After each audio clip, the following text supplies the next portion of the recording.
I don't think that you can. Well, I had a promise from that. Yeah. Oh, yeah. No, that is not the case, not the case. So if we submitted, again, I'm not quite sure if it's on this, but we did submit in some example, It's in here, we'll see it. blueprints. It is in there? Yeah, we'll see it. Awesome, okay, perfect, yeah, some blueprints and some ideas and some photos and so forth, so. So he's gonna build the two houses and then sell them? Yes, Not correct. sell the lot? No, yeah, well, we can get the two, then it would be, building two residential properties, and once they're complete, I'll stage them and we'll list them. I'll bring the two nice families in there. Yeah. Well, it's 6:30 on the computer, but I'll wait till that clock says 6:30 to give your client another minute or two to show up. Oh, gosh. And of course, the roads are horrible, you just call them. Since that clock has a little bit of minute or so behind, so. 7 minutes away, okay. I'm not sure, I believe so. I've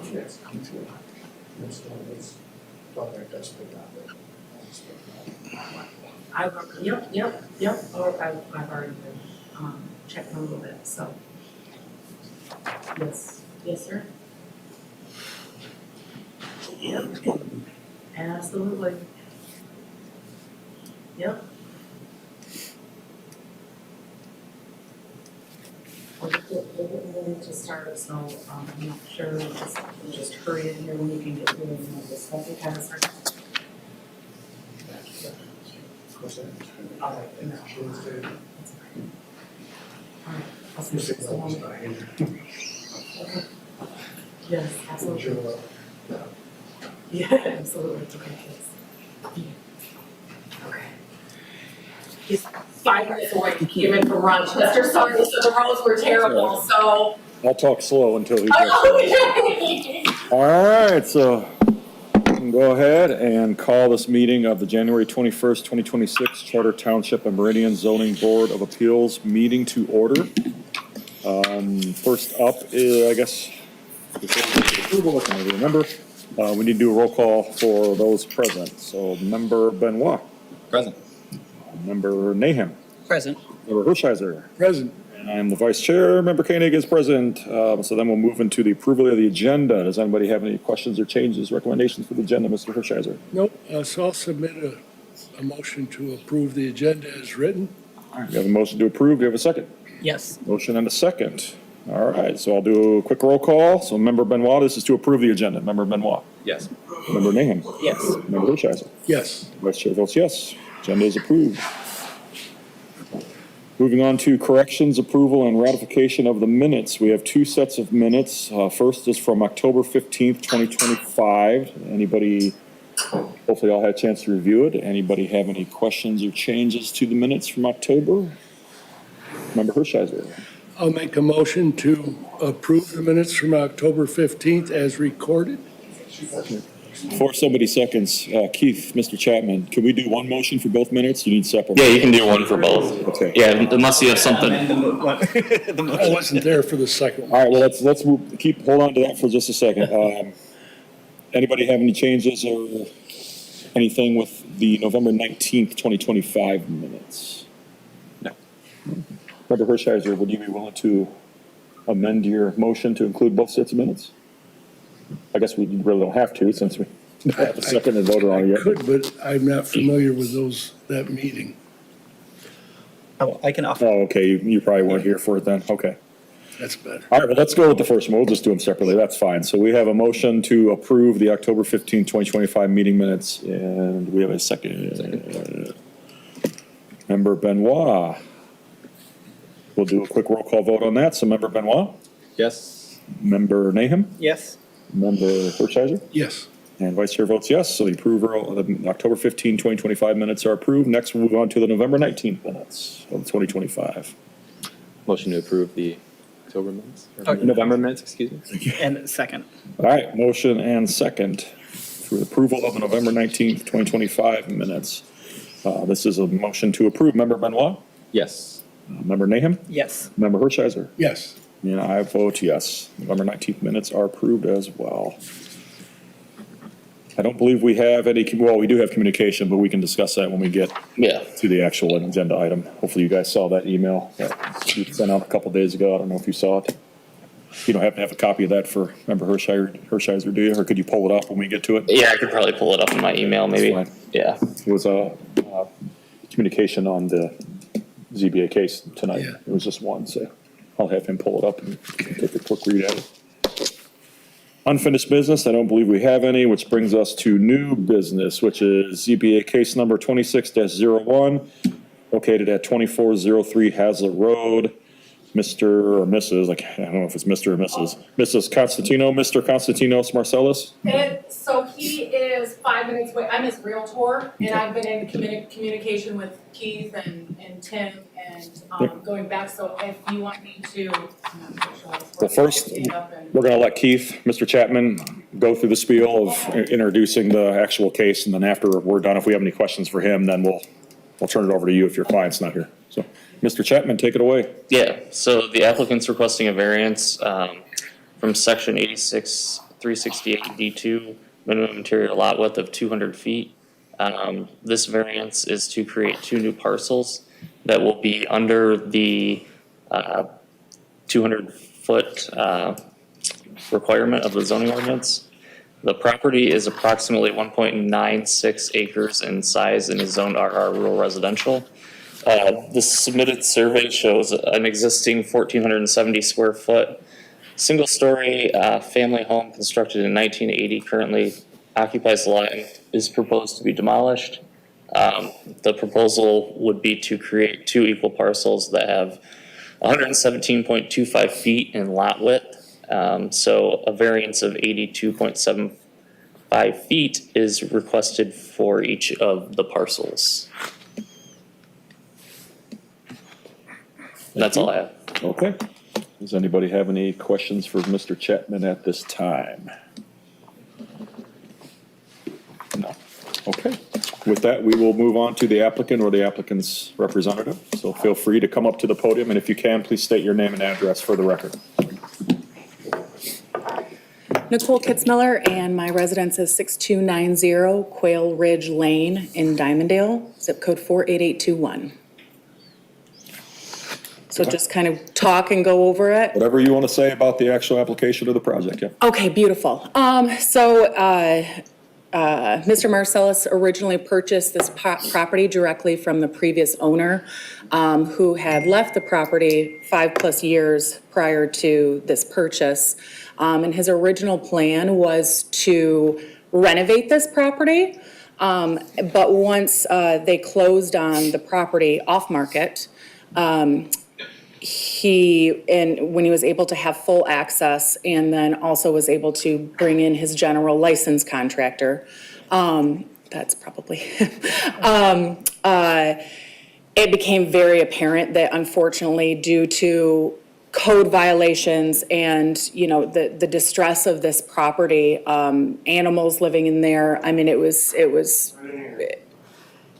there we are, up here, Costa. Oh, hi guys, sorry I'm late. I'm kind of starting already. You want me Okay. to keep going? Yeah. You want, no, go ahead, you can stay up here. You Okay. want to state your name and your address? And I'll Yeah. keep going where I'm at? 2403 Hazlet Road. No, your home Oh, address. my home address, sorry, 1289 Creek Point Drive in Rochester, Michigan. State your name. My name is Konstantinos Marcellus.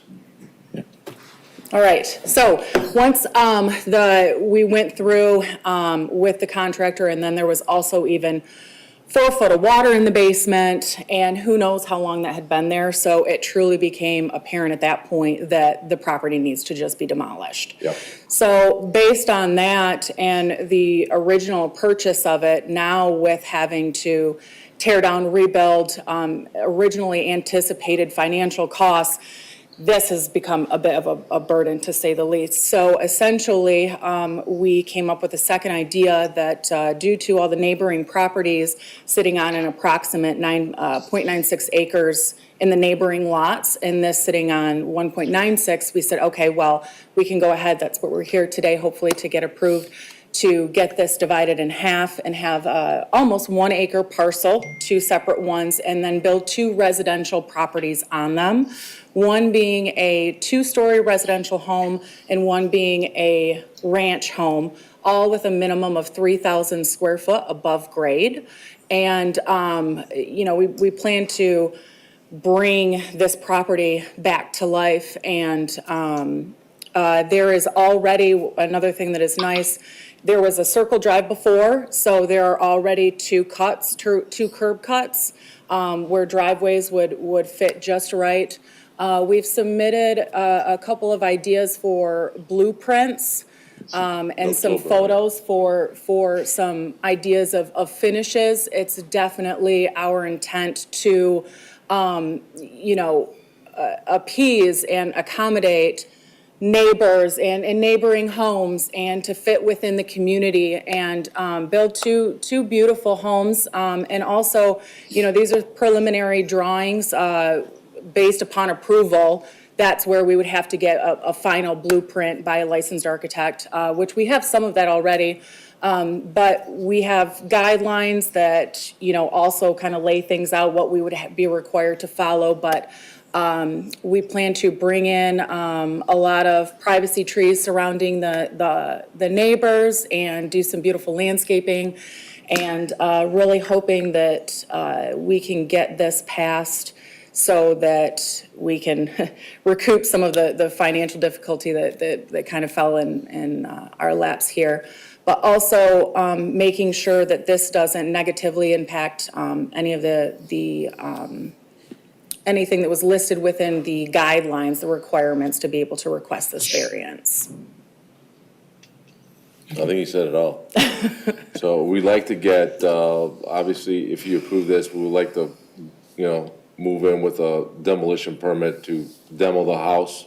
It's in really bad shape. So we like to do that like ASAP. Yesterday. Yeah, we don't want to, who knows, somebody can get in there and get hurt. It's like a safety issue, like a lot of the trees were safety issues there as well. So we would like to, obviously, with your okay, to get permission to, get a demolition permit to, at least get that out of the way as soon as possible.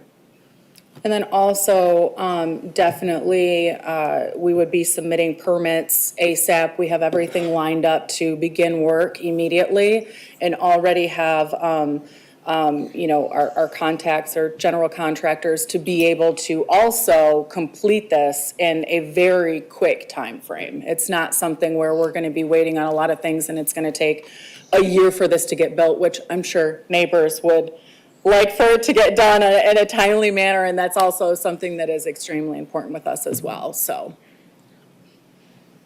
Okay, thank you for the information. If you two could just hold on for just a second, stay up there in case there's any questions. So Absolutely. I will turn to any of the board members. Do any of you have any questions at this time for the applicant or the applicant's representative?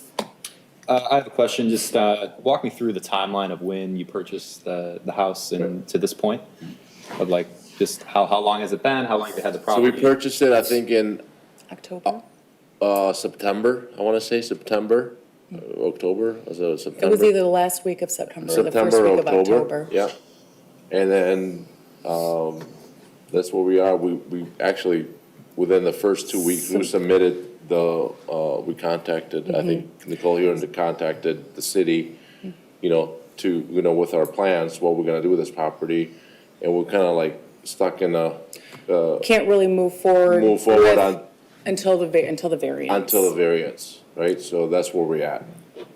Have you done many other renovations of homes around the I state? do, yeah, this is what I do, yeah, all over Lansing, and she can tell you stuff that we do. We take, distressed properties, that totally renovate electrical, mechanical, the whole thing, you know, granite tops, and this is what we do. We currently have one in Grand Ledge that's almost finished, Lansing that's almost finished, a new one in Washington. We've got, yeah, absolutely. yeah. Actually, the Lansing and the Grand Ledge one were ones we went to the tax auction. Yep. And we purchased with the tax auction. So done a lot of beautiful things with the distressed properties. And I've been in real estate for 15 years, so I've been helping a lot with the designs. So, you know, being from here and also being in real estate for 15 years and working with investors and designing.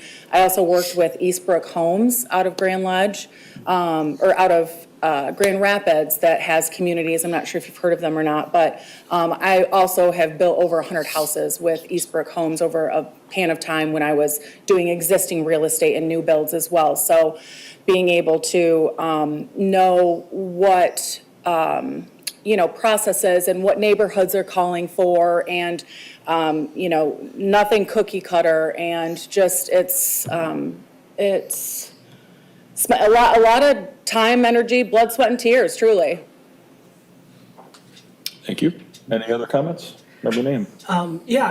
Are you not able to build on the land unless the variance is given, or is it that you're not able to build the two separate houses? So Financially. financially, you know, it makes sense to build two, because we got a lot of money into this already, right? And we didn't know that, we were buying this property To thinking renovate that this house can be renovated, but it can't. So we like to have that variance so we can actually build two, so we can make our desired profit margin, right, for both homes, right? Any other questions or comments for the applicant in the room? Okay, well, thank you for that. You guys can go ahead and step down. Wonderful. Thank you so much for your time and consideration. Is there any members of the public that want to come up and speak on the subject? If you'd like to, please come on up. If you can, just again, please state your name and your address for the record. Terry Goldberg, 5743 Westminster Way, I'm right across. To hearing all this, I have zero problem with his plan to do a split. If it's 1 acre per piece of property, it makes sense. I mean, so that we get, he's just trying to build houses and make some money. I have no problem with that at all. My question is one is the hookup, the water hookup or utility hookup for the second house. Is that, I'm assuming that would be his responsibility as opposed to, like, for the water hookup, no taxpayer Yeah. responsibility? And I know that because of the road construction past Park Lake Road on Hazel Road, right? So you're heading west. So that new, according to Dan Opsimer, that new road is heading our way toward this way on Hazel Road. They're gonna reduce that from 4 to 2 lanes. So what's the time frame on that? And then is that gonna be a problem with his time frame of trying to get those houses built? You know what I'm getting at? Because again, according to what Dan said, that road construction's coming our way. That's the next phase, he said. So that's my question is do they know about that? And do we know when that's gonna happen? Because I mean, with construction and all that, is that gonna be a problem for Everett Woods trying to get in and out of there? Will be hard enough as it is. So you guys. I don't have the timeline. Okay, just saying, Yeah. that's just something to think about. Yeah, right? certainly. Okay, thank you, thank you. Thank you. Anybody else from the public?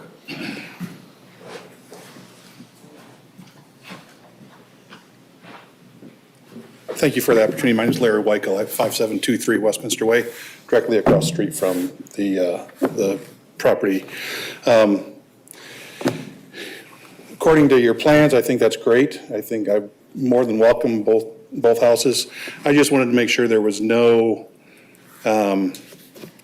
options to build any commercial there. I talked to Keith earlier a couple weeks ago, and he said that there would be no commercial-type buildings on those two properties, pole barns, that sort of thing. So I just want to make sure that those plans, going forward, is what's going to happen. If by chance the variance doesn't go through, I don't know if you've got a plan for the property or not, but I'd like to know if the variance doesn't go through, what are the plans for the property?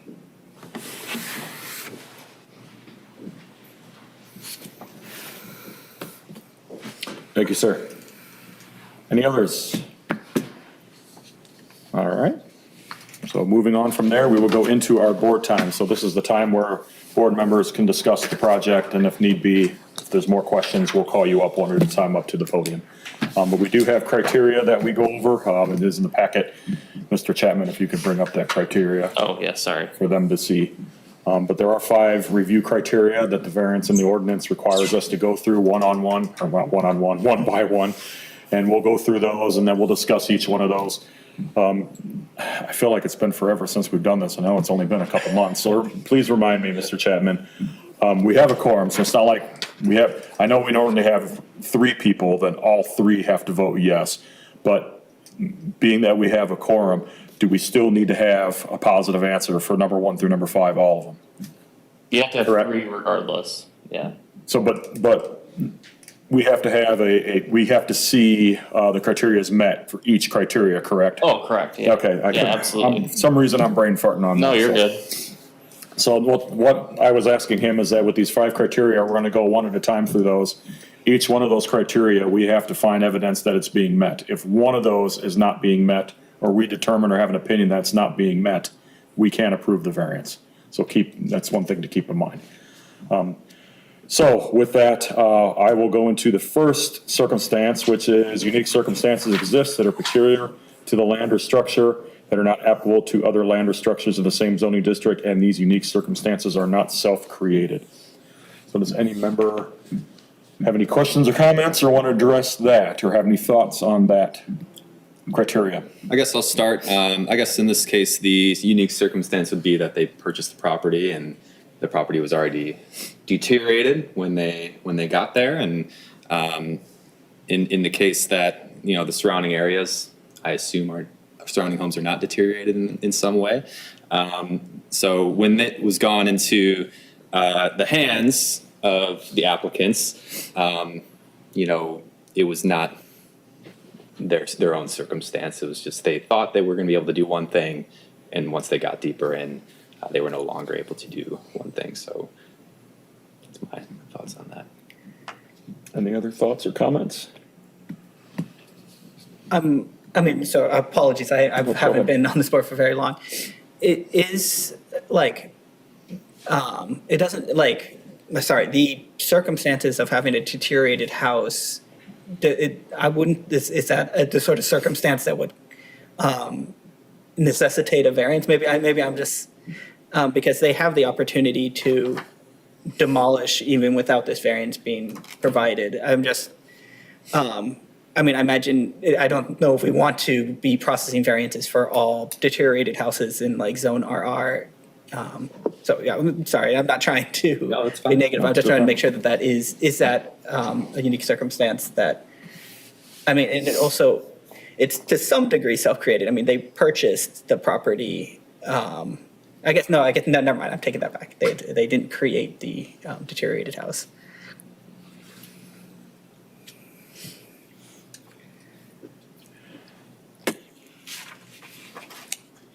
I don't have a comment on number 1. You can look at that a couple ways. First one, I have no problem with it. The other one, you could make a mild case for it, the difficulty being self-created. But given both views, I'm neutral on number 1 criteria. I guess in the standpoint too, to add on this, they could, in theory, just demolish the house, but from their standpoint, it wouldn't be financially feasible. So it could also just be a go back on the market, sell a lot as is, and it could sit for another 5, 10, years and just be an empty lot, and maybe the community surrounding, as both members of the surrounding community that are here stated, they have no issues with it, and they'd probably prefer it to be a family or two in this case in that lot versus just not being anything there at all. Thank you, good information. So I guess in my mind, the applicant for the most part does meet the number one criteria. Okay. Well, I'm stuck on that one as well, in the same situation that member Naham is. I can see your point of the unique circumstance being that there's a deteriorated structure on it that was inherited when they purchased the property. And it's probably not financially feasible. I don't know if you said that or not, but it's not financially feasible to just fix that property. It's easier just to demolish it and start anew. My big thing is, it's really not about the structure, it's about the property. The request is dealing with the property itself and the splitting of the lot into two lots. Whether it's creating two non-conforming lots, I don't have an issue with that, because as you've seen, as they've mentioned, you look at the map, a lot of those lots that are adjacent to it are already non-conforming with the lot width. This would just be creating two non-conforming lots.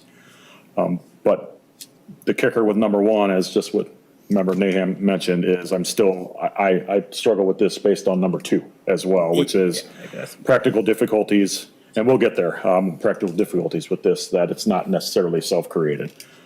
So I'm still kind of hung up on this, but maybe as we go on through the rest of these, I'll be able to sway one way or the other based on more information on the record. So let's put that one on hold for now. Let's move on to criteria number two, which is strict interpretation and enforcement of the literal terms and provisions of this chapter would result in practical difficulties that would prevent the owner from using the property for a permitted purpose. Does anybody have any comments on that criteria? See, this is where I tend to get stuck, because the term in there that would result in practical difficulties that would prevent the owner from using the property for a permitted purpose. Well, there's several permitted purposes on that property. One of them is a single-family home. There is a single-family home there now. It's vacant, and they'd like to demolish it. But again, as you've said, remember Neymar, I'm thinking soccer here. Naham, yes. Apologize for that. It can be used. If you were to demolish that home, another single-family house could technically be built on that lot. It's a huge lot as is. Nothing would stop anybody from building that lot. Now, financially, yes, I understand it's difficult, because he stressed that it's difficult to rebuild another property on there after that would be demolished. But the specific language in that criteria, it's still, that is a question mark for me. Is I'm having difficulty seeing that this still could be used if it weren't to be split, because it's still a big lot. There still could be another house built on there. Even if you decided to sell it, somebody else could potentially buy it and put another single-family house on there. Where they put it, they would have to follow the rest of the zoning laws with that. But that's where I'm still kind of stuck in that instance. You look like you had something. You want to come up to the podium? Come on up again. I would more so, the biggest thing, I understand that, yes, the one lot could be feasible, but if that were to be the case, then I believe there might end up being some more financial hardships, in a sense that, because these are going to be through lending, to build some of this also. So based on that timeline, with their just being, sorry, I'm trying to make all of this make sense in layman's terms without me overthinking it. It would probably, even though this might sound a little backwards, it would probably end up taking longer to just build the one. And then also just because of process, behind the scene process, not physical process. But also with it being the one and that profit margin not being there, which the second house helps with that because of the financial difficulties with this. that is now where it is, okay, what kind of house are we gonna be able to build then? You know, he is really hoping to build 2 beautiful homes that fit the criteria around the surrounding neighborhoods. You know, when you're looking at the comps around here, they're all 3,000 square foot houses. So for him, with the current monies that are already invested in there, and to build the one, it is truly going to make it hard to be able to build what I'm sure neighbors would also want in that community. You know, we don't want to go in there and just put a small ranch in there that potentially can bring, you know, it's financial is truly what this boils down to. I'd like to say something. What she's trying to say, it's the debt to equity ratio on the property. So it makes it very hard to get the lending situation, right, to borrow the money from the lenders DTI. when the debt to ratio is not as attractive, right? So that's why we need the second lot. And yeah, she's absolutely correct when she's saying it might be a smaller house, you know, that you can build on it. Okay, thank you. Any other comments from the members on criteria number 2?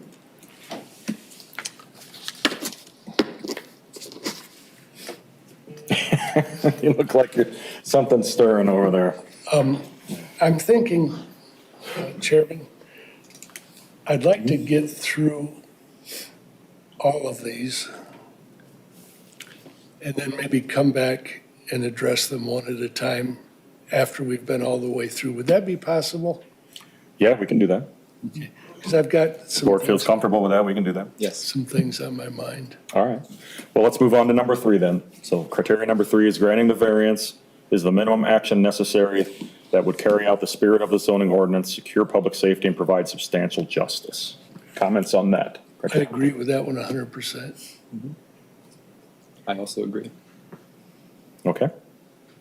So, I mean, by granting this variance, we're kind of, so the houses, or the property is currently zoned RR for, you know, larger lots. By granting this variance, in a sense, we are, you know, changing the zone for this area to allow smaller lots. Now, it's true that a lot of the neighboring lots have their own variances. And so my one objection would be, you know, this is kind of deviating from the master plan and, you know, increasing the density here more so than it's currently allotted for. So this is, you know, a change in that way. So I just wanted to comment that. I don't think this is necessary for public safety. And I don't think it's, the spirit of the zoning ordinance isn't actually, I don't think, carried out here because the goal is to have fairly large residential lots here. I think the argument would be for substantial justice. Do you guys agree that is that where you're leaning in favor of this? I would say that most of the lots in the surrounding area are varying of sizes, and there's no one lot size that would be considered the right lot size. Keith, do we know what the lot size widths are of the houses next door by any chance? Yeah, so they're meets and bounds that were all 117.25. So some of them have been combined like this parcel was previously. But yeah, they're all pretty much that size. So this parcel was previously combined. Yeah, we don't know when at some point, but sometime around maybe 1980 when it was built, the house was built, but Interesting. yeah. Okay. I have this right, 2403 was combined. Yeah. Okay. Yeah. So it was 2 lots previously. The same as what they're requesting. So just to confirm, what they're requesting is to split it right down the middle from the road all the way just straight to the lot. Yeah, I To can- make it similar to the lots. I don't have the projector up Yeah. here, but yeah. Exactly correct. North-south. I believe on here, isn't there, There's still a microphone over there, Keith. I'm sorry, I didn't mean to interrupt you. I don't know, I can't see if there's still a microphone on the table. If there is, if you want to come up there and speak so people watching online can hear you. I don't Yeah, I see mean, one up there though. This isn't exactly accurate, just to be clear, but it's pretty close. All right. Can I say something? I live in lot 2429. Come on up here. Are you a member of the public, ma'am? Yes. Technically, this is our board time. Okay, So it's not sorry. really public, but since there's just not gonna very give you many a people here, history. we'll allow you to speak. Just say your name and your address for the record. Etsy Acid, 2429 Hazlet Road, East Lansing. I bought that parcel in beginning of 1986 and built on it that year. Tom Young, who owned the house that's being questioned here as far as demolishing it, had subdivided those and got a special use permit for that 117-foot frontage. Excuse me. So that was when that was done, all of those lots. The Cape Cod to the west of me, the house to the east of me, and then Tom built and kept one extra lot. So that was in 1986 that was happening. Thank you. Well, I can see, just based on looking at the literal language of number 3, I don't have an issue with this one. My main reason is that the criteria is based on a minimum action. And I think the minimum action is they want to split the property, they're splitting it right down the middle. So in my eyes, if you were to say, I want to create a 200-foot wide property and then another one that's, I don't know what your width is now. What's the current width? I forgot. 117.25. What's the current width of the entire property right now? Oh, 17 times double 2, that. so it's 334. I'm just being lazy and not looking back at the page that you had originally put on there. 234.5. Okay, Yeah. so it's not like you wanted to put, 200 feet here and 100 feet here to where you'd be, so I can see that as being, in my eyes, you meet the minimum action of the actual lot split. I agree. So I can see number 3 as being met, I would agree. regardless. Yep, okay. All right, And also, can I make one comment also? come back up here if you can, please. Also, I just want to make a note that, again, really truly, just building these 2 residential properties, he's not choosing to request to build 2 duplexes and split it and build, there's more that could be done. It really, this request is the 2 residential, and if the neighboring lots were different, then I could see, but really with the neighboring lots was where this came from, so. I like that the zoning code, via special use permit for this zone district on this property, technically you could apply for a special use permit for an airport on this property. I don't think that's something, or a sand and gravel pit, so at least you're not doing that. So we appreciate you for not putting a special permit for that. All right, well, we can move on to number 4 then. The 4th criteria is granting a variance will not adversely affect adjacent land or the essential character in the vicinity of the property. Any comments on that? I think that Megan. makes perfect sense. I mean, the lots adjacent to it are already of that nature, so I can't imagine how this variance would be not in that spirit. I would agree. Member Hirsch? This variance by itself would not create any adverse effect. I would agree. Member Manoy? So I believe we can meet criteria number 4. So let's move on to number 5. Granting the variance will be generally consistent with the public interest and the purposes and intent of this chapter. Any comments on criteria number 5? Member Hershiser first. Then again, just this variance alone will be consistent with public interest. I would agree just by splitting it down the middle Yeah. and creating 2 parcels of land that are equal, it would be consistent with the public interest. I would agree that by splitting the property and making it consistent with the adjacent properties, as well as the potential to build a much higher use home on there to newer homes, I think is in the public interest. That hopefully would raise people's property values. I know they don't want the extra taxes, but property values in that area would hopefully go up. Member Hershiser. Now that we've been all the way through them, could I just do my little spiel? Would you like to start with the criteria? We gotta go back to number 1 and number 2. I want to kind of go over all of them a little bit. Okay, feel free. With my comments. I totally understand what the applicant is doing, and if it's done correctly, it definitely would be an asset to the township and the adjacent property owners and community. However, the zoning board of appeals, in granting or denying a variance, is not allowed to consider costs of any kind. Correct. So my thought is, if this is done without needing a bunch of other variances for the building, then it would be consistent with the rest of the neighborhood. But we get into some major setback variances, and then we're gonna make adjacent property owners very upset.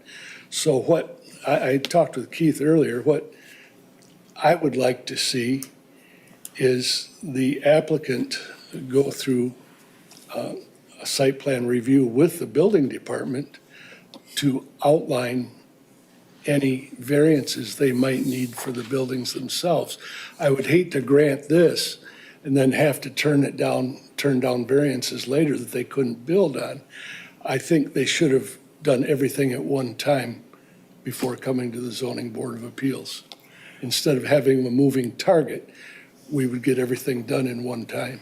That might be a question for Mr. Chapman. Do you know that if these lots were to be split, if this variance were to be approved, can they legally build on those two properties without requiring any other variances for any other setbacks? I mean, Well, they're far enough away from the road, it's 100 feet. Yeah, I mean, as long as they meet the setback requirements, which it's 20-foot sides and 40-foot rear, then, We You know. already checked that, by the way, yeah. with our. 117 feet, so 40 feet on the side. You're talking, that's a 70-foot house. That's pretty wide. Yeah. For a single-family home, so.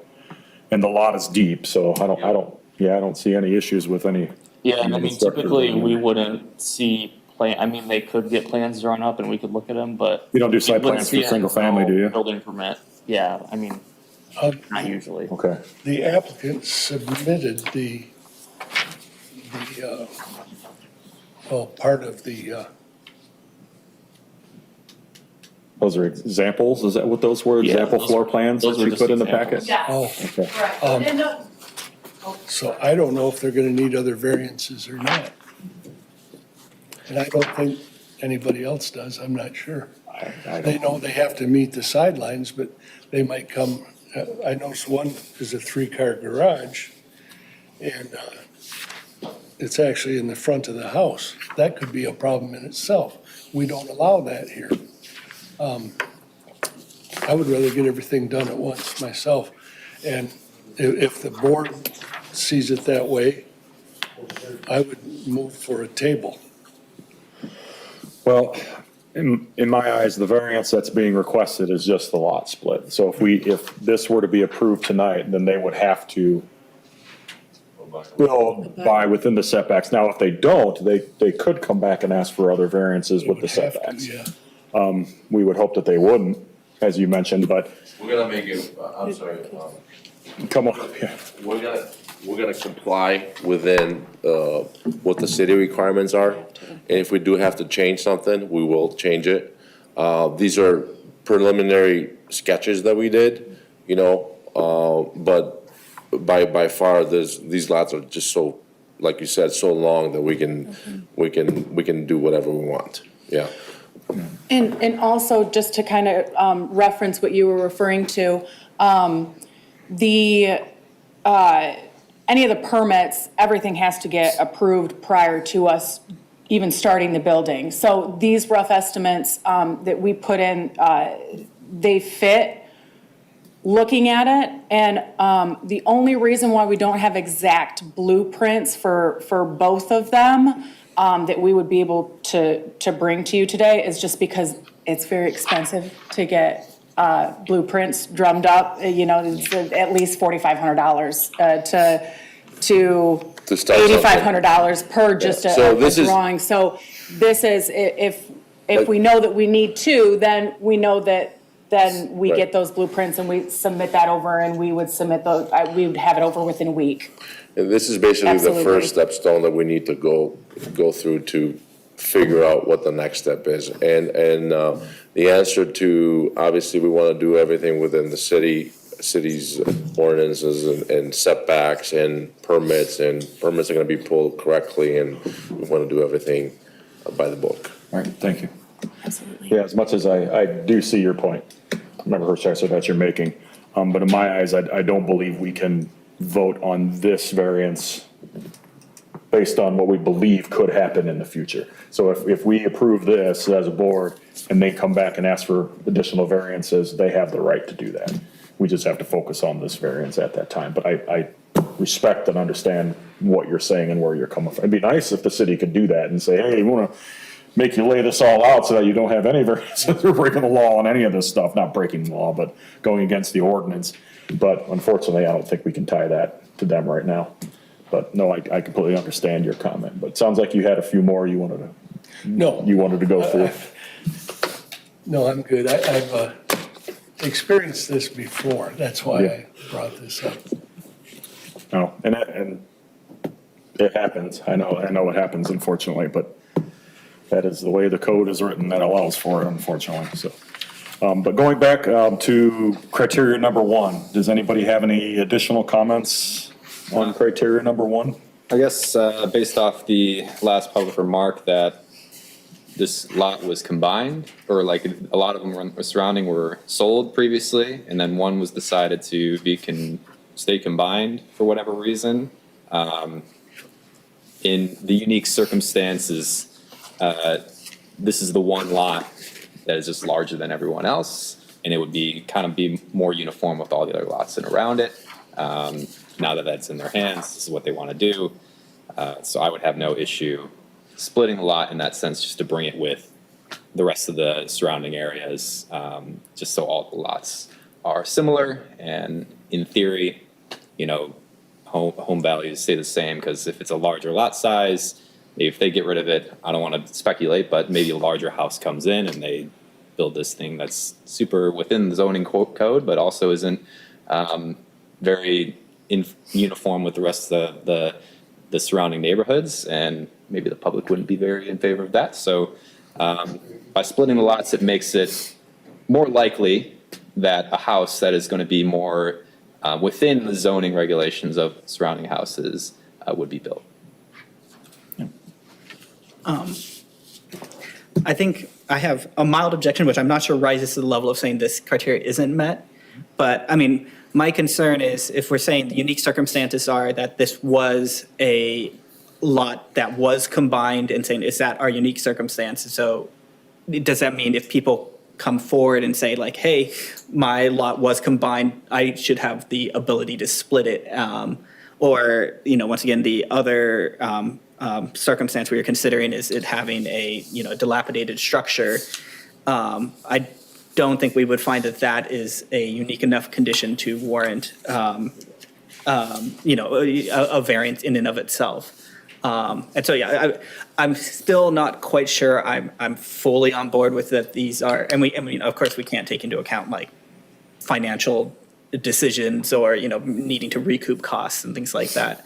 And so I'm still not quite sold that these are unique enough. I think combined, I'm willing to go with it.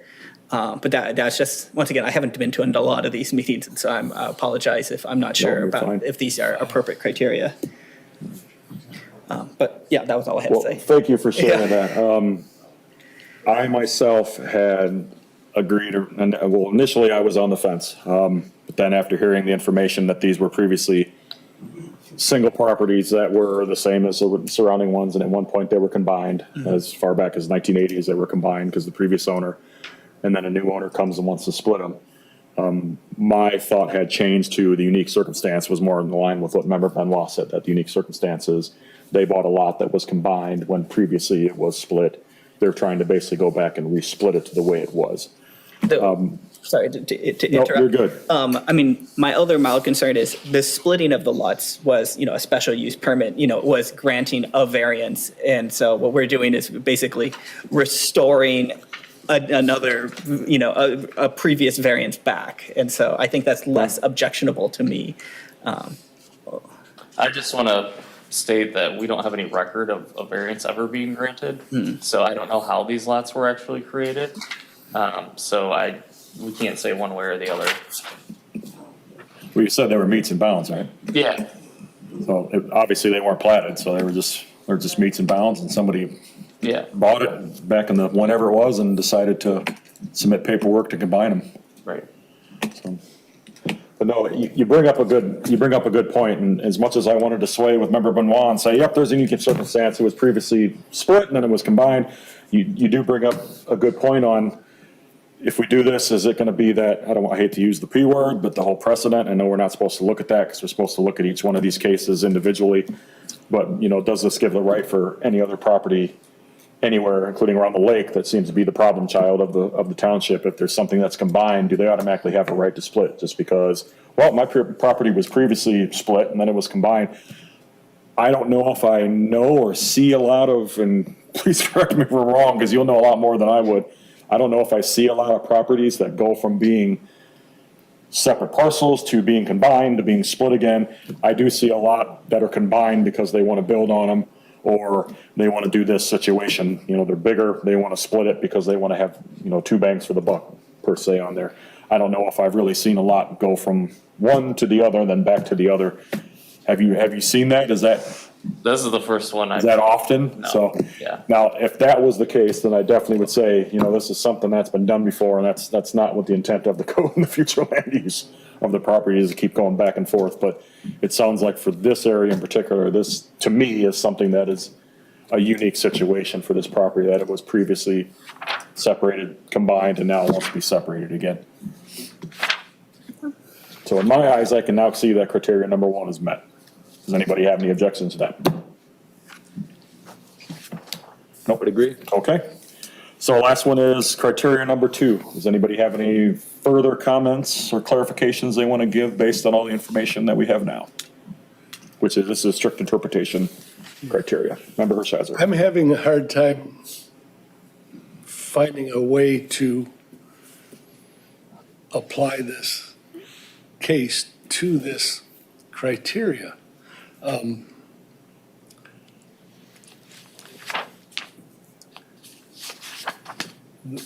lot can be built on, we know that. I can understand what the applicant wants to do. And it's a good thing, I think, for the community and the neighbors, as long as a lot of other variances aren't asked for. We start getting into crowding and setbacks, and we have fire issues, we have neighbor issues. I have a problem with it. Okay. Anybody else have any comments or anything follow up with number 2? I can see your reasoning for still having an issue with it, because I'm even though I was teeter-tottering on unique circumstance, now I can see the unique circumstance with the property itself. I still have questions about whether the applicant can use the property for the permitted purpose, which I believe they can. The hardship is more financial. Which Typically, we don't base variances on financial hardships. Yeah, I'm not happy with myself, but I still can't find a way to get through it. Yeah, it's a tough one. But there are 4 of us, so that's good. Well, there's 4, but we still have to have met each of the criteria, all 5 of them, With 3 people for each one, right? the 3 people, yep.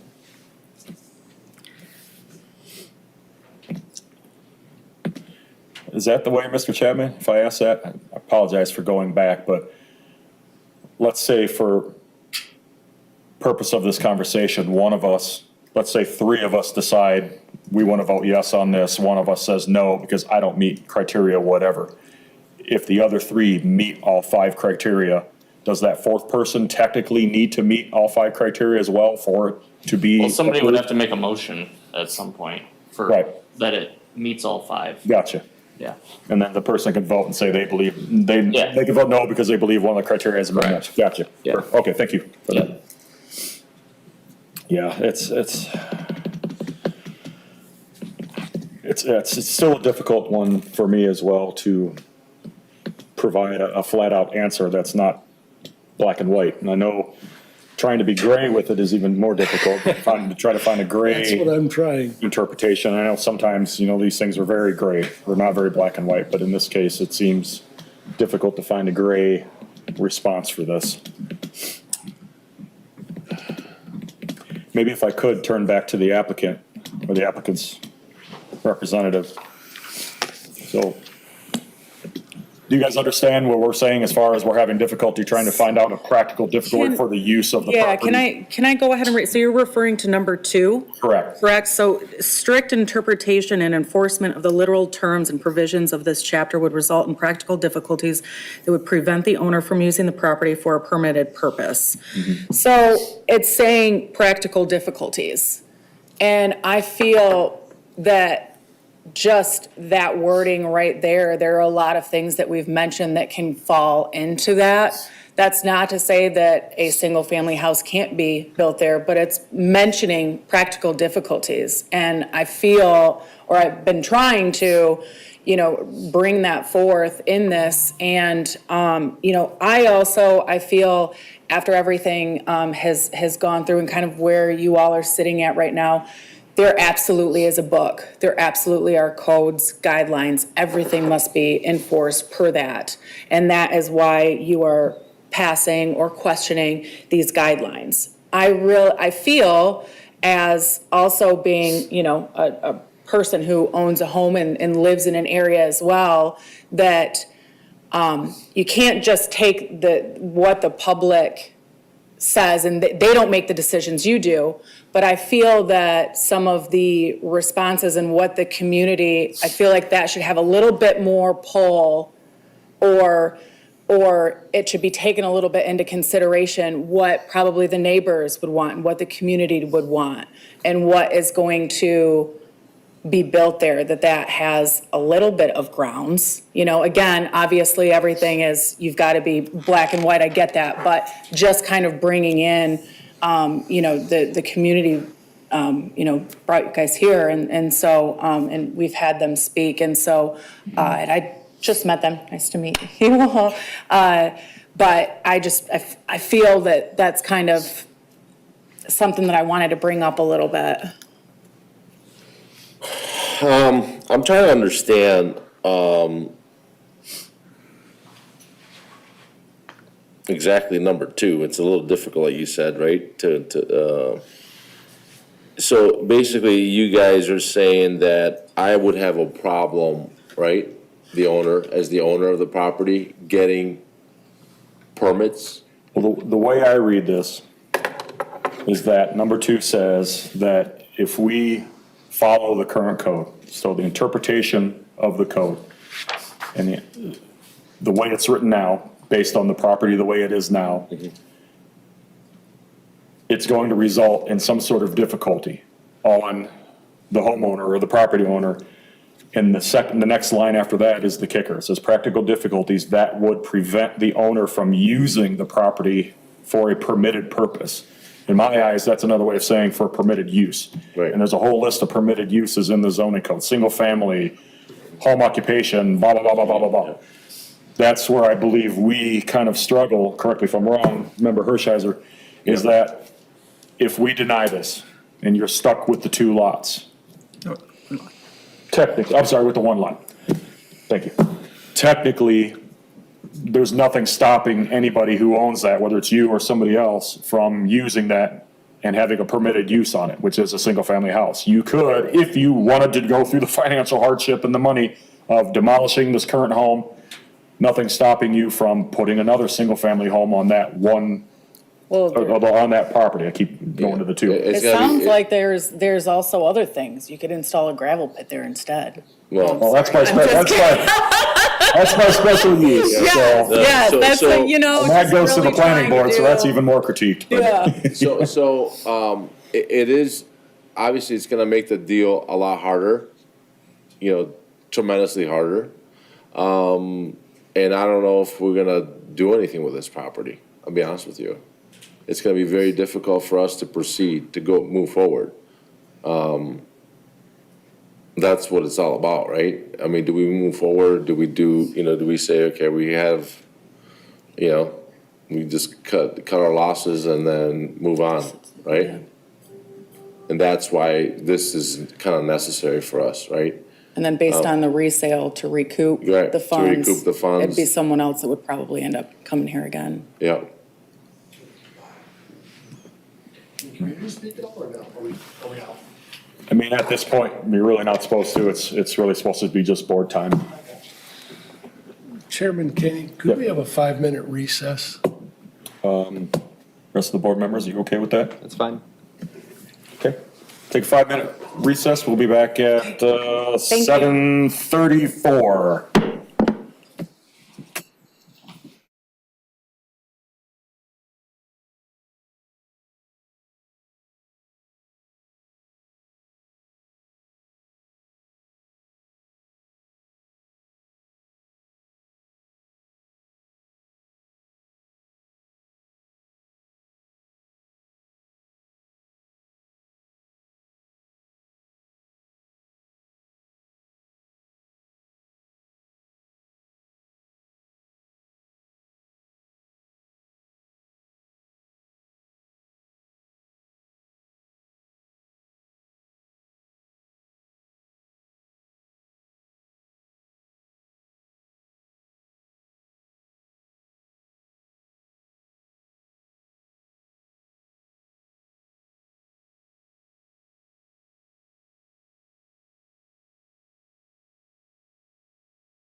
All right, thank you. So the Charter Township Meridian ZBA is back in session. We're talking about criteria number 2.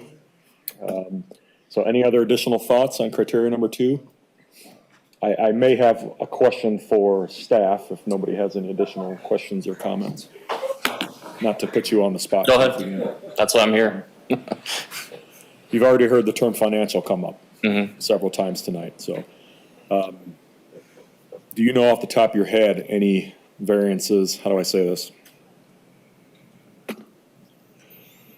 I don't even know if I can ask this, but how does staff view variances or anything based on financial hardship? Have you guys have any? We can't consider it, You can't consider it at all? Yeah, we That's what I can't. thought. Yeah, that's a big issue. That's what I was thinking, yeah. Can I ask what other permitted purposes, if any, could be done on this lot? Yeah, I can pull it up for you. Let's see.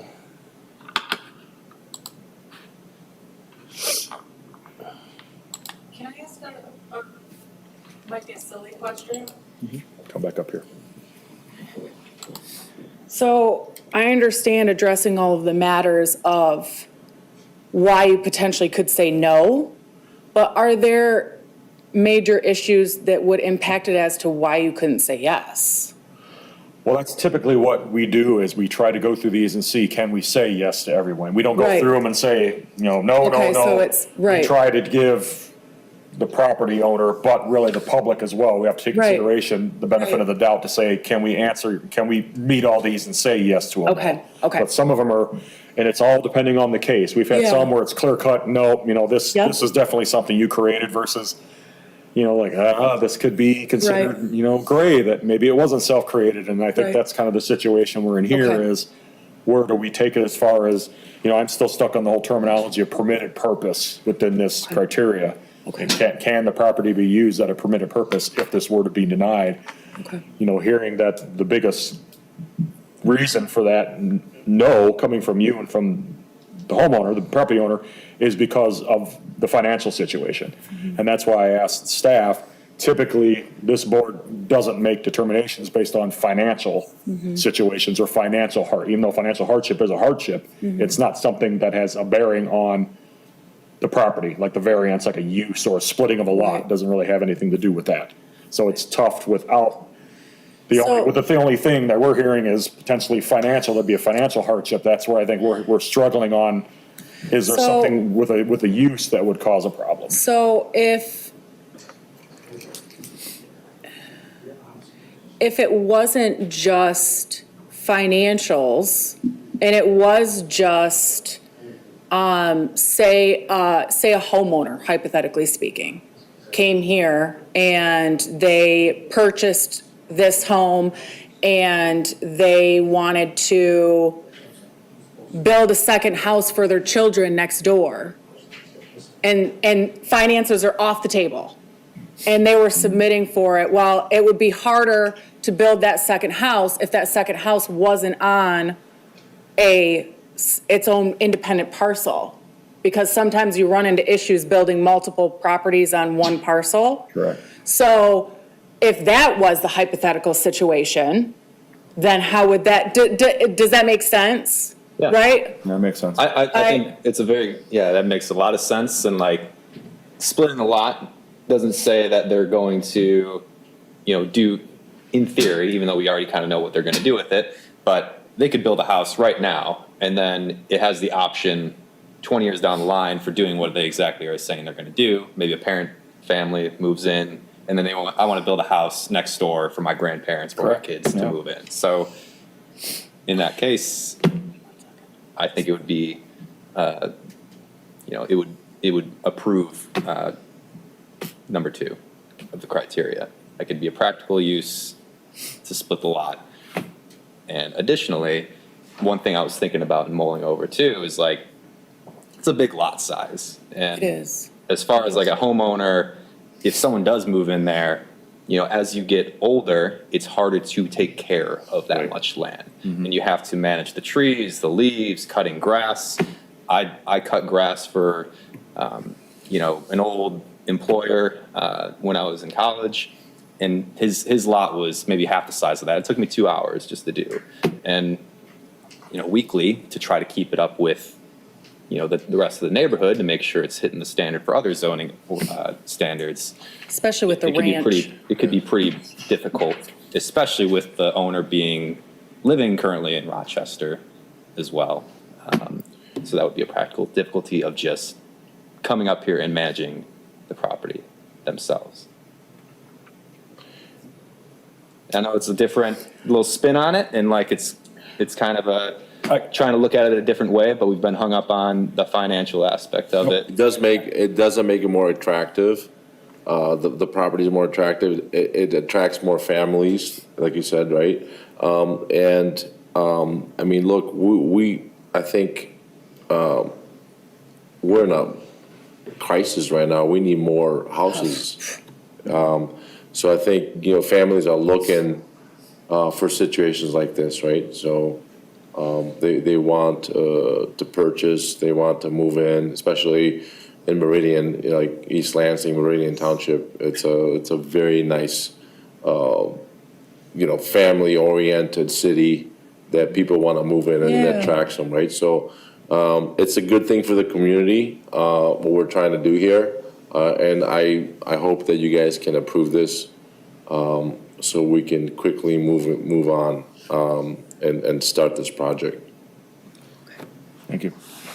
Thank you. No, I see where you're coming from.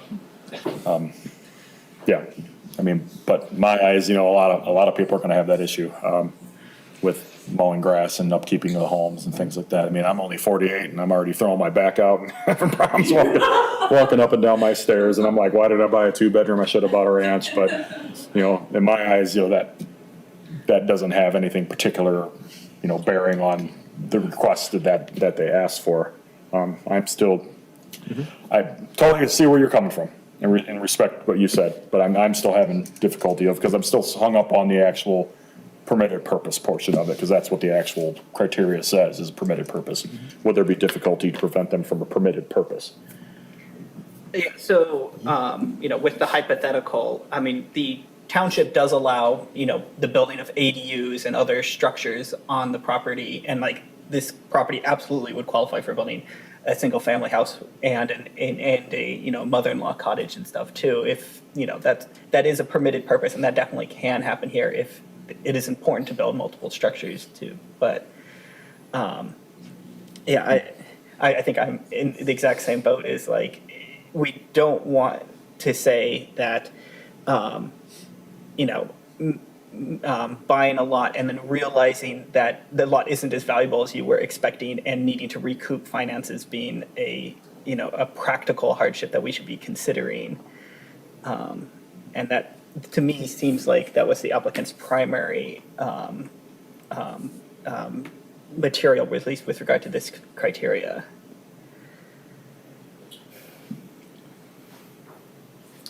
I can see that. I can see where you're coming from. Can I ask a question? Go ahead.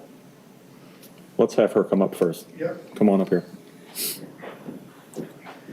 So I brought up that hypothetical, and I know that is not ours, but if that actually were the case, how would you guys find it at that point? Because the ordinance and requirements and setbacks to be able to build a second one on the one parcel is more difficult to add a building to a lot than it is to split a parcel. It's more difficult to do that, and I know that firsthand. So if that were the hypothetical, how would that go through?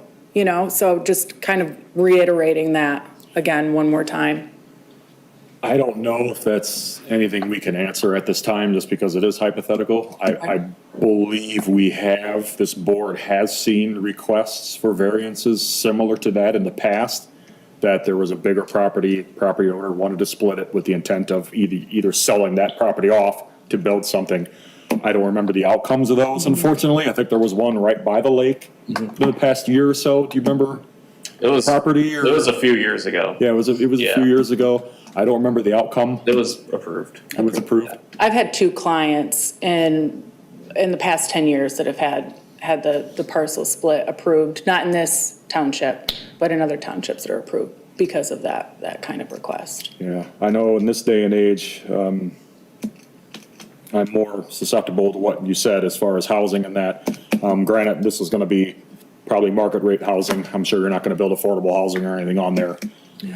But, you know, market rate's better than nothing, because the housing supply is really bad in this area, and it's bad nationwide, so. Yeah, we have 679 active houses in the greater Lansing area right now. And, 6 years ago, we had 1,700. So it is, yeah, the demand, absolutely. But, thank you so much. Normally, we don't let the public, but if you need, there's not many people here. If nobody objects, come on up here and. Thank you, Yep. guys. Only thing so I drove by that property. I lived there. I've lived in Everwoods for, 10 years now. I didn't know there was a house back there until the trees came down, right? So it's a dilapidated area. Only reason why I'm positive about it, of the situation is you're gonna have 2 houses. Again, we really have a housing crisis, right? So this is, if the property was already split before, okay, I know the criteria, and I appreciate that, I really do, with all due respect, what you have to go through. But in my mind, if it's already split, why, it can be, anything that can be done can be undone. It doesn't matter where in Meridian Township it is, if someone's gonna build, if we've had property that we've given split like that before, to combine it. So I think it's a great thing, these guys are just gonna, if they're gonna build houses on it and sell them, you have 2 new families, more tax dollars. I'm not a fan of paying taxes in Meridian Township, but you're gonna get more tax money. I don't see the struggle. But again, you guys, that's your job, and I appreciate what you do. But I think it's a great thing for the community. We live there, we live right there. So I appreciate what you guys can do, but I think it's a good idea. Thank you. Thank you. I'm gonna throw this out there, to the board members. I know that, even the word literal is in this thing, and if you take this literally, that's looking at it black and white, and sometimes it's very hard. But going back through my mind of everything that was said and everything previously on the record, what if there was a difficulty because the intent is the person, the homeowner in this case, they want to build multiple structures, multiple buildings. So instead of one single family house, they want to build 2. They can't do that on this property. Because right now this property is one big property, single family, residential, RR zoned. They're going to be told no by the township. So they only weigh, so in that sense, could that be viewed as a difficulty for them because they want to build a second home? They can't. They would have to, in their eyes, they would have to split this and make it a separate property in order to build that second home. That would be the only way to legally build a second home, would be to split the property. Because right now, if they want to have 2 properties or 2 houses, they can't. They can have an ADU, but if they want 2 single-family houses, they can't do it on this property because it's one single-family lot. The only way to do it, the difficulty could be seen as they have to separate the properties and have 2 separate lots in order to build 2 separate houses. That is the only gray way that I can see thinking about this, because I'm trying hard to see different ways of thinking about it. After everything that I'm hearing, that's the only thing that I can really come up with is if somebody wants, and they can request that. Somebody says, I want to have two single family houses. Can I do it on this property? Keith's going to tell them, no, you can't. You have to have a separate property. And they say, well, I know, there's an easy way to do that. I can split my property. I can do that if I do it legally, which is going through the variance process, or if it's really big and I can split it and still have 2 conforming lots. Hey, I can build another thing on there. Maybe a hardship for them is in the sense that this property is not so big to that if they were to split it, then every setback and lot size and everything is within the code. Because this property it's bigger than the ones around it, but because the property is a certain size, if they split it, now they're creating the nonconformity on the width. Versus if it was, you see what I'm saying? If it was a bigger property and they split it, they would be able to meet the 200-foot width and not have a problem.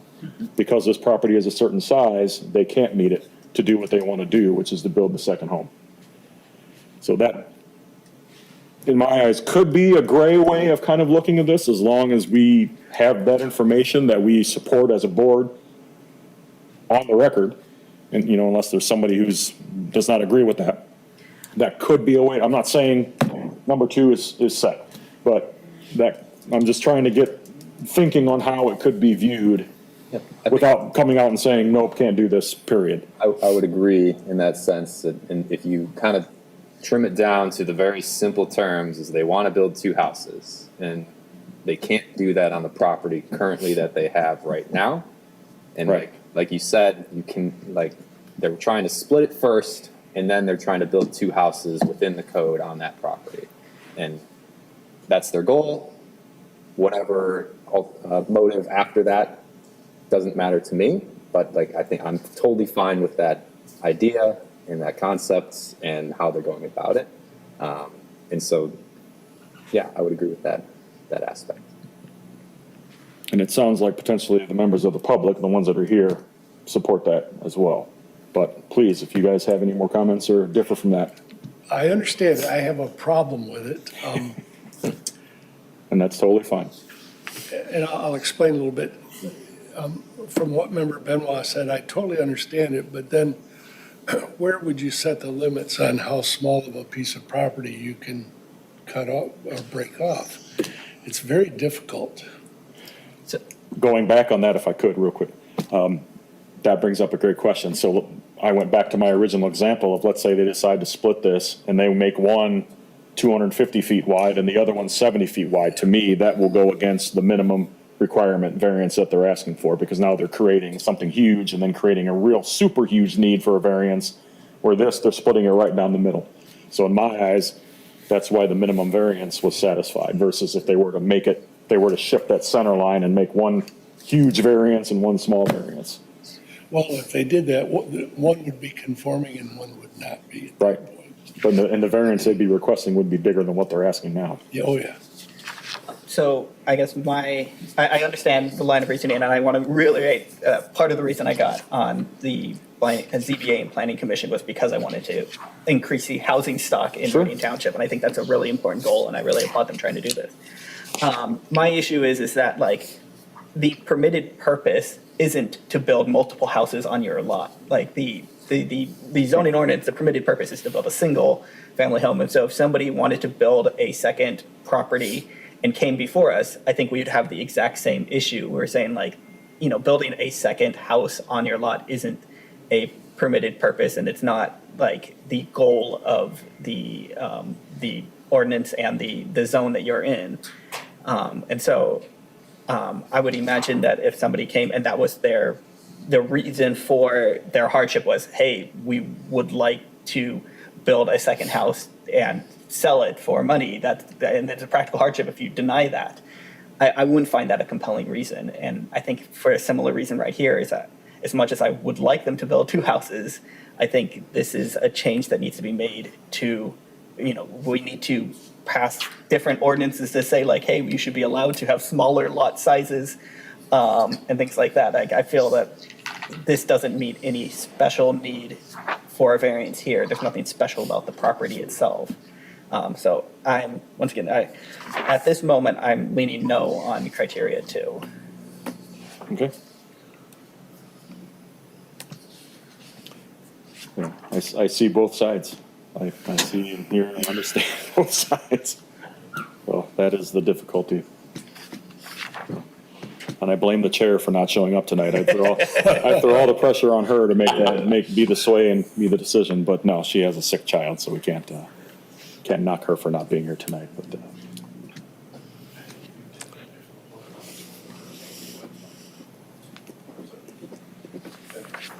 I guess if we are potentially at a stalemate,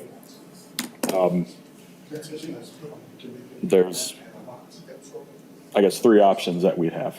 First one would be someone to recommend motion to deny, and we'd vote on that. The second would be someone to recommend a motion to approve. And then if someone, not saying any names or anybody, but if one of the members decides, I don't think this criteria or any of these has been met, they can vote no. The others feel yes, they can vote yes, and vice versa. If they say no, we don't believe any of these or one of these, we can vote no. The third option would be to postpone this to another meeting.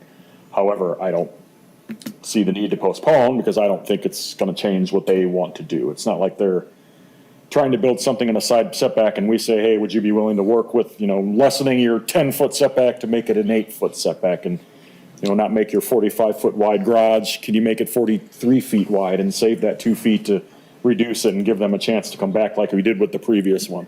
I don't see the need for that because that's not what they're asking for. And like I said, if the only variance they're asking for is to split the parcel, if they were to come back and move that boundary, it's gonna, in my eyes, it's gonna mess with that whole minimum variance. Yeah. So I think we're at the point where probably the best thing would be someone to make the motion to either approve or deny, and then we go through the votes from there, because I don't know if we're all gonna be able to come with all the criteria or not, but we won't know unless we vote.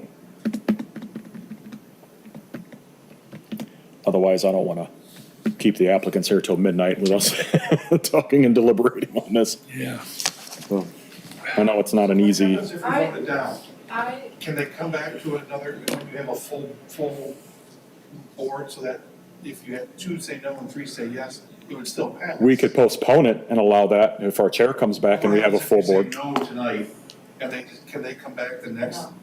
If we all vote on it tonight and the majority says no, then they cannot bring this topic back for at least another year. Without newfound So in the information. meantime, they could sell the lot, someone else could buy the lot, put up a smaller house and a pole barn.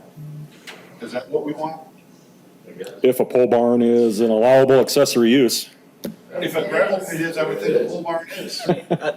To be clear, gravel pit is not they would require that's a special use permit, which would yeah. not be But likely approved. you see what I'm saying? Yes. That is not something that a pole barn would not be allowed? it would be allowed. Not that we. And that's not, I realize it. You want to come up here, you Yeah, make it more official for you? sure. Normally, we have a microphone up there, so everyone. There's right here. Is there, okay. Right there. I just didn't see it, it was supposed to be on you. Yeah. I'm going to echo what Terry said. All the other lots on that side of the road are 117 foot wide, right? The only reason why this one's larger is because the gentleman that bought the property in 1980 or whenever it was, he combined it. Right. For everybody, I'm sorry, the 2 gentlemen over here are saying that they have an issue with the ordinance. I'm not quite understanding that. If somebody would buy the lot from this gentleman and decide that they either gonna renovate that house, which from what I understand, the inside of it is very quirky, and it sounds like it's completely unusable. I mean, 4 foot of water in the basement I wouldn't wanna buy that house. They tear it down and they put up a smaller house, and they put up another outbuilding. What's that gonna do to the property values, first of all, right? If we're gonna put up, even if it's $500,000, $400,000 houses, not the $800,000 that they're claiming they're gonna do. By the way, if you don't do that, I will come and haunt you. But what I'm saying is, what is the big deal? I know, is it really setting a precedence? If you split a piece of a parcel, and you have the setbacks that they're gonna be able to abide by. If someone wants to split a smaller lot, they're gonna have to abide by those setbacks also, right? Those same setbacks. Is that the same for the entire township? I'm asking. They have setbacks, but they're not all the same. Okay, Yeah. but still, if it's a smaller parcel, they're gonna have to abide by those setbacks. Right. So if those other lots were all 200 foot wide on that side of the road, then I would agree with you. Then let's deny that, but that's not the case. If we bring up that map again, each one of those lots on 2 or 3 on each side are all 117 foot wide. I haven't met Mr. Marsalis before tonight at all. I've heard rumors of what he was gonna do there, and that's not what they wanna do. Okay, I appreciate that. They're gonna provide 2 very nice homes for 2 families to live in. That's what we want in our neighborhood. I don't want someone putting up, I know I moved into a rural residential neighborhood. I didn't even know that when I moved in. But I moved in there 5 years ago. I love my neighborhood. I can see me, I wish I would have moved there 15 years ago. But I just don't understand what the difference is of why we can't approve this. I mean, I'll be very upset if this gets turned down today, someone else buys a piece of property, builds that smaller home, and then puts in, some sort of outbuilding there. That's not what I want. I get up every morning and I look at that lot every day. I just want you to think about that. I mean, I know it's probably a technicality of that number 2 item there that you're having problems with. But if they wouldn't have said anything about financial tonight, that it was a financial hardship, would that have changed your minds? I mean, I know that there's people all the time that buy properties and they want to split them. Mm-hmm. He's not asking to do anything different than what those other folks did on either side of them, 2 and 3 and 4 lots down. Point of order. We're at board time. Sorry, I didn't want to make any, but. Fine. But with respect, totally understand your comments, and we thank you for making them, put them on the record. But with respect with the board members, it's not necessarily the code that they have an issue with or we have an issue with. It's the actual criteria. Because as a board, we have to go through and follow these criteria. We have to vote yes and say yes, affirmatively, the applicant has met this criteria. And it's the specific language in the criteria that talks about a permitted purpose. That any one of us could read it, 4 of us up here, we could read it 4 different ways. I, for instance, see that as, is there an issue with the current property now that doesn't allow the property owner to use it for a permitted purpose? If it's too small, for instance, if it's 50 feet wide and they say, with the 20-foot setbacks, I can only build a 10-foot wide home because I got 20 and 20, that's 40 feet, and it's a 50-foot, I can't build a 10-foot home, that's a hardship. My eyes, yeah, they've met that criteria because that is a difficulty. Versus this case, I think that's where the hardship is coming from, is can they use that property right now? I think the thing going against them is it is a bigger piece of property that does have twice as much property on it right now versus the other ones. Could they use it for what is allowed? Single-family homes, home occupation, yada, yada, yada, the list that Keith brought up. That's what we're, I think, having the struggle with is some of us think yes, some of us think no. What we do as a board is we try to look at that, number one, literally, even literal is a word in there, but we also try to give the benefit of the doubt to the public as well as the homeowner, the property owner, to say, can we view this kind of in a gray? Can that be, that's why I kind of said my spiel on what I said about splitting it. Is there a way for us to almost look at that and say, can it be viewed differently? So if it does go, if let's say we approve this and someone decides, no, I don't like the township's ruling, we're going to sue. Do we have enough information on the record that says, yep, we made our best knowledgeable, informed decision based on the evidence in the record, even though we all voted yes and said all 5 of these are met. This is what we have on the record. That's what we're trying to do.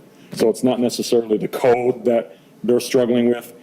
It's these darn criteria, because that's the criteria. And believe it or not, the criteria used to be worse. There used to be, 7 or 8 of them? And there were, some of them were really, we read them, and every time we read them, we were like, how in the world can you could interpret it any other way you wanted because of the way it was. And then finally, his director said, no, we got to make these more in line with state law. And they changed them a year or 2 ago and made them a little bit more simpler. So we're trying to do our best to find some sort of gray area there, but we're really hamstringed by these criteria because as a board, we do represent the township. We got to ultimately do what's best for the township and not necessarily for the property owner. And I know that's a sucky thing to say and hard to hear, but that is the gist of Honestly, I it. don't understand that because there's 1, 2, 3, 4, 5, 6, 7, 8, 9, 10 properties beside that one. Point of order. I know.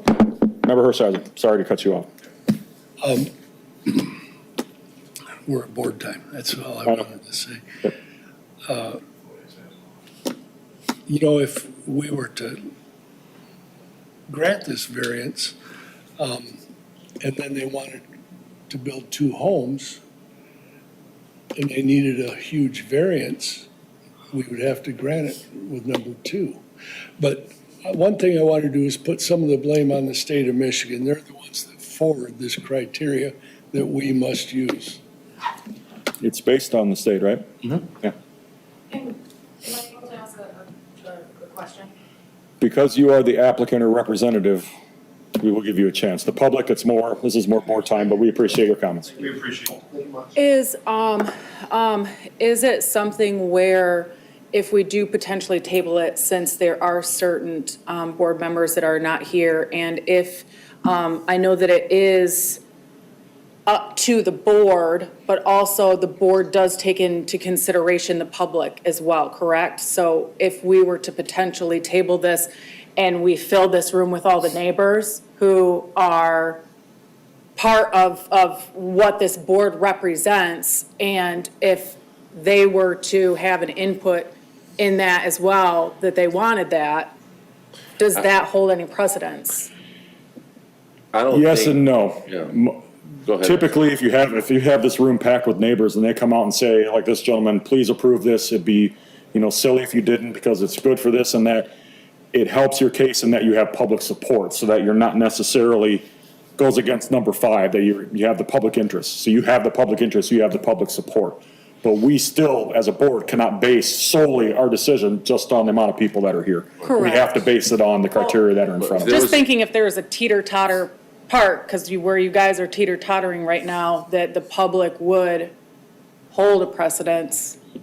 My opinion is, I don't know, maybe these others can say, but my opinion, it's great to have public support, but to me, it only encourages the public interest of this. So Right. that's why it was more easier for me to say, Right. I don't think this is gonna harm the public because we have public here saying, we what's the term? We support this versus if you had neighbors saying we don't support this. Right. Then we'd have to consider it, but There's no objectives. I mean, otherwise there'll be some other neighbors here saying, we don't want this to happen, right? I mean, we're trying to do something good in the community, and I really don't understand how I would turn down number 2, right? This number 2 thing is a problem. And then we would get turned down for number 2. Well, is it a thing if it's half and half, where 2 is half yes and 2 is half no, kind of thing? Like, say that again, I'm sorry. is there a thing where if like there is 2, I'm half yes, half no, half yes, half no, is there such a thing as it's like undecided? And then you guys, there is something where you say, okay, you need to provide further information with this, or something along those lines, to Yeah. then, for it to be approved, right? Yeah, so if we have a vote today, Potentially. if you guys have a vote today, and from what I'm guessing, 2 are yes and 2 are no. I'm guessing, right? What happens in that I don't know. situation? No. It's a no. It's a no? It's a no. It has to be 3 of the 4. We have done it before where we've postponed. We don't like to really table anything because in order to untable something, someone has to make a motion at the next meeting to untable it and talk about it. But we normally just postpone them. We have done that to try to have the applicant work with the city to come up with a different design or something. But really, it's more in the case of they're asking for variances with setbacks. So if they are asking for an astronomical setback because they want a 70-foot wide garage, and we're going, okay, a normal garage is let's say 30 feet, can you make your 70-foot garage a 65 and lessen the impact on the side? Because you're even at 5 feet on that side, you'd be 5 feet away from the neighbor, yada, yada. We've postponed it to allow the property owners to do that, to see if they can work to lessen the impacts, or maybe they can come up and say, we can shift that building so that it doesn't even require a variance anymore. We're asking for 4 variances, we can make it so that we only need 3. We're not asking for variance. We've done that as well. I just don't know if I see you guys having that need, because right now, your main variance We're not. is splitting this property. And we would have to come back after anyways, correct? If we wanted a variance, but it's not gonna If you wanted to build 2 separate single-family homes, yes, Yeah, because you can't currently do it on one property. you got it. Okay.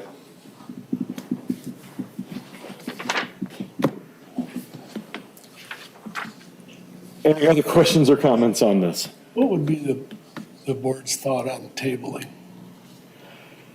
The only, in my opinion, the only positive I could see of postponing this would be to allow our chair to come back and to allow her to have a vote as well. So that way, because right now, I mean, granted, we need 3 people to vote yes for them to get approval anyways. But if, in their scenario, he's saying 2 and 2, 2 yes, 2 no, I don't know if that's the case, but if that is the case, right now, that would be a denial. Versus if our chair is back and she were to, you know, I'm not speaking for her because she's not here, but if 2 were to vote yes, she were to vote yes, that's 3 yes, 2 no, it would be approved. So granted, that would mean that 3 people found all 5 of these criteria successful. So that's the only kicker. And I can't hypothesize what she's going to vote, or even what you guys are going to vote. So that would be the only benefit, in my opinion, of postponing it. Because I don't think, they're not going to be able to change, there's nothing for them to change. They're not going to move the lot split, they're not going to move that. And I highly doubt he's going to come back and say, we don't want to build 2 homes, we're going to split this, but we're just going to build 1 home. That's not the intent of what they're trying to do. I agree. I think there is a case for the applicant wanting a full board.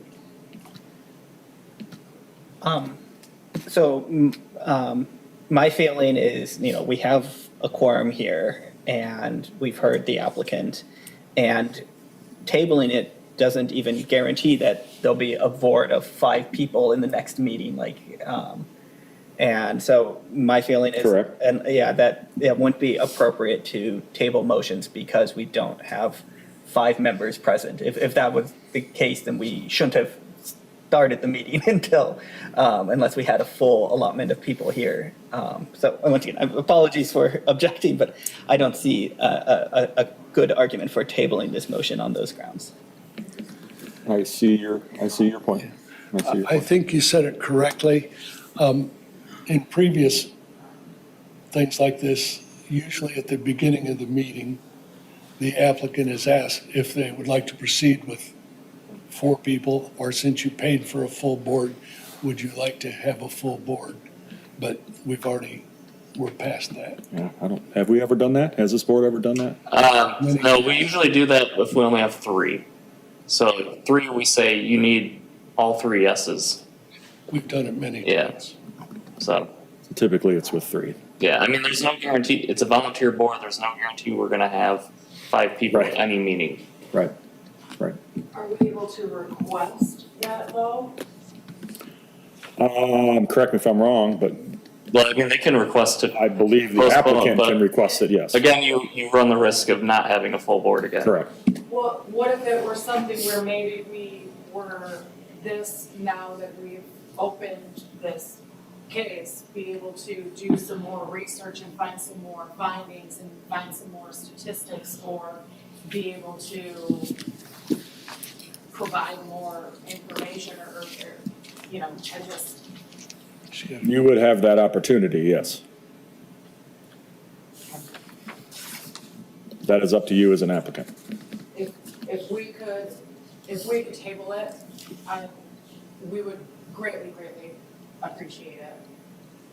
And as you know, the applicants and, you know, part of the public, we could request that of you guys, we would find a way to make it worth your while. Yeah, if we can postpone it, I like to have a full board, but you said that it doesn't guarantee that we're gonna have a full board. Correct. Right. So if we do postpone it, when's the next time, when's the next meeting? February. February 18th. Okay, so I have another question. If we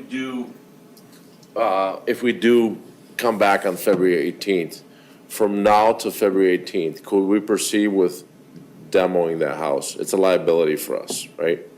For me, to continue, like, to at least demo that house that's existing there, that's pretty much, you know. I don't think the demolition permit has. Yeah, we'll have to talk to Tim, but it doesn't seem like that would be an issue. I don't think that would be an issue because Yeah. that's not associated with the variance. Yeah, Well, I'll talk to the director about it. okay. Yeah. I like to have at least, you know, next time I'm here, the chairman present. If we can postpone it, that'd be great. Member Hershiser, do you have a comment? I thought you No, had I your hand think up. that's a great Oh, idea. I thought I saw your finger. I was just going to point out Sorry. the difference between tabling and postponing. Postponing means it will be the next meeting. Right. Tabling will be when it decides to be taken off the table, which could stay on the table until there are 5 members. Yeah, and then someone would have to make a motion to untable it. Yeah. We always recommend to postpone instead of table. Yeah, you're just gonna have a very busy meeting On in the February. in Yeah, February. 4 items. Nothing we can do about that, if that's what we decide, so. Repeat that? There's busy meeting next month. And don't let that sway your answer, those other ones have nothing to do with the timing of this, so don't say we have to approve or deny because we have a busy meeting next month. And that's got nothing to do with this, so. The only other thing I can do is if somebody wants to make a motion, either to postpone this to the next meeting, or if somebody wants to be brave and make a motion to approve or deny based on the criteria. I'll motion to postpone to the next meeting so that we can hopefully have 5 members as well as maybe a varying opinion to help us maybe get to criteria 2. Support. We have a motion and support to postpone until the next meeting. Any questions or comments on the motion? Member Hershiser. This is a tough thing to do, but I think it's the best thing to do for the applicant. Give them a chance to present any new information they might have, and have 5 members and a new opinion, as Member Benoit said. I think it's a good idea. As much as I agree, I know where you're going to go, and I feel your concerns, but I do agree, rather than just, denying outright, we'd like to give you the chance to, communicate and see if there is any other information you can come up with that would maybe sway one thing or another. Or, if we have a full board, hopefully have a full board next month. So clarification on the motion, are you saying this, we'll postpone it and we will take it up on February 18th regardless of the number of people present? Correct. Okay. If you postpone it, you will take it up on the next meeting. Oh, Versus and in table, that- we can keep a table for how long we want. Obviously, they're going to I request to would come much back, but. be in favor of postponing and having this resolved on the 18th, if, assuming we have quorum at all. Correct. Then tabling it and having this be, waiting for whenever we have 5 people and suddenly it pops in. Yeah. Okay, with that, I will do a roll call vote. So this is a vote to postpone ZBA case number 2601 to the February ZBA meeting. So Member Benoit? Yes. Member Hershiser? Yes. Member Nahum? Yes. And Vice Chair votes yes. So we will postpone this until the next meeting. Thank you. Thank you. Thank you all for coming and for being patient and providing your emotional insights. I know sometimes this can be a pain and it could be difficult, but we have a difficult job up here as board members, but we're doing our best to make sure we have the most informed decision. Some of you are doing a good job. And we'll probably see at least them 3 per se back next month. Yes. Thank you so much. Thank you. Oh. Thank you. We're not done yet, so. That's good. I think we'll be done. Okay. Thank you. I don't think you're very good for Meridian Township, to be honest with you. Thank you. Good luck. All right, so moving on to other business, the 2026 election of the officers. Mr. Chapman, do we want to per se postpone that as well because we don't have the chair here? Yeah. Or unless someone is confident that they want to make a vote without her being here and. No, we'll wait. Okay, so we will postpone the election of the officers until Madam Chair can be here as well. So any other public remarks? Other than that, no. Board comment, member remarks. Member Hershiser. This was a tough case. We've run into these before, and possibly the applicant will come back with something that will sound a lot better to us. Not just a split, it'll be, their plans might be a little more defined for us. I think if we knew they weren't going to build something or build something that everybody is going to like, I think the board will like that much more and look at things maybe not so black and white, maybe a little gray. And maybe I won't be here and have to put up with it. We're going to make you come back because you were on here before. So any other board member comments? Yeah, I should introduce myself. Hello. I'm Josh Nahum. I'm on the Planning Commission, and I've been appointed as the liaison to the ZBA. So, hello from the Planning. You were here for the last meeting that I was was. here, but not these two, right? And so I just wanted to say, it's a pleasure being a member of the board, and I look forward to some long meetings. Do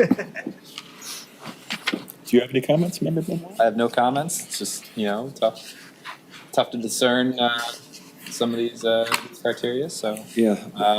yeah, I understand we all have to try to get there, and sometimes it takes a little bit different time periods for people to get there, but hopefully we can all just do what we can to benefit the community. I would second those. I know we want to get out of here because it's been a long meeting, but I know not everyone out there when it comes to these are going to be satisfied with our decisions. Based on the comment I heard to you, Member Nahum, it's pretty obvious that people are, take this literally, and, when you mess with private property, it gets very emotional. But I know that as a board, we're doing the best we can. Otherwise, we would have probably nonchalantly voted for this to approve or deny. And in that sense, I'm glad we didn't. As much as I didn't want to see this postponed, because I personally am unsure what they're going to bring back. I don't know if they're going to bring back anything different. I really don't. The only thing I can see different is he decides I'm going to drop this second house. But even then, the question's probably going to come from us, then why are you asking for the variance? However, we have to let them do their due diligence and come up with the information, but we know that we're not going to satisfy everyone. It's disheartening to hear certain comments, but I've heard worse. I've been told worse, especially by members of the public. When I was staff sitting right next to me on the dais in front of a standing room only, and told right to my face and pointing at me like this, that this guy sucks and his staff report is crap and you have to vote no. And I had to sit there and just do this, and I couldn't defend myself. So I understand, emotions sometimes with these, and people are going to have their opinions, and that's fine. One request is if we think that it's appropriate to postpone motions until we have a full board because we didn't give the applicants the offer of, having a full board present, I would recommend that in the future, whenever we do not have all 5 members present, that we make a point of making that offer for 4-member boards as well as 3, so that this doesn't come up again as a motivation for tabling later. Yeah, I would. I mean, it's one of those things where we can't guarantee the number of people at a meeting. It's hard enough, getting. We've had meetings with 3 people. I mean, we've had alternates half the meetings. Yeah, we've I've had been here, alternates, so it's really not something that we want to get in the habit of doing.